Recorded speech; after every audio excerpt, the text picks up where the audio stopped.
قول بده با گوش دادن این ریمیکس سرعت ماشینت بالا نره. خب مترونوم کار بالا هست ولی خب دلیل نمیشه تو گاز بدی. من از سرعت میترسم. منم الان تو ماشینتم. ای بابا برو بریم.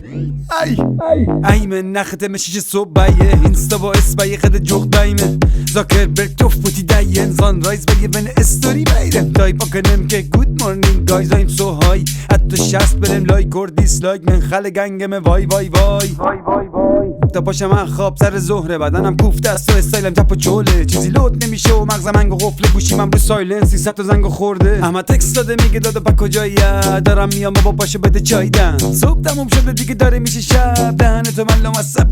وی تکستشو میبینم میگیره خندم با چشای نیمه بازی دنبال فندک نمیدونم چه جوری بی خیالم شه بگمونم دور خونه واس بگیرم خندق ام سنایسیس که مدرسه پرت نیست ام برخانی به ایشه وصیت بمبیس این کار گوشا کم بزنه تندی صبح زور شودایی که مدرسه تجویز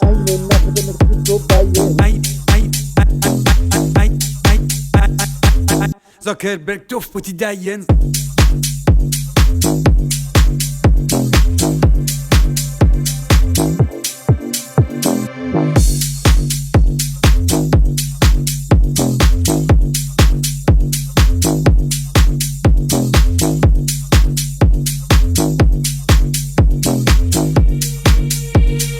صبح زور شودایی که مدرسه تجویز کله پایین را میرم کف زمین خاکی تر بهت بگم دوما میشه بعضی شباش خوابیدن دست و پنجه نرم میکنم با افسردگی گاهی من یه شبای دای دوام میشه با بیتم این کمی گنگ باش بکن جدی برخورد چیه تو استوریات خیلی جدی در کل نمیخوابی سر شب میخوابی سر زور پیش ساقی دیدنت تلار سر پل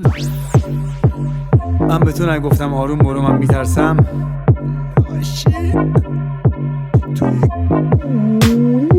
بیشویزی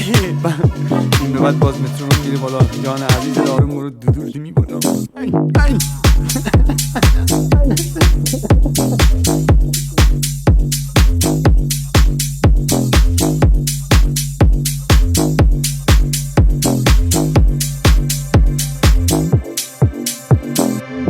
fazamuzik.com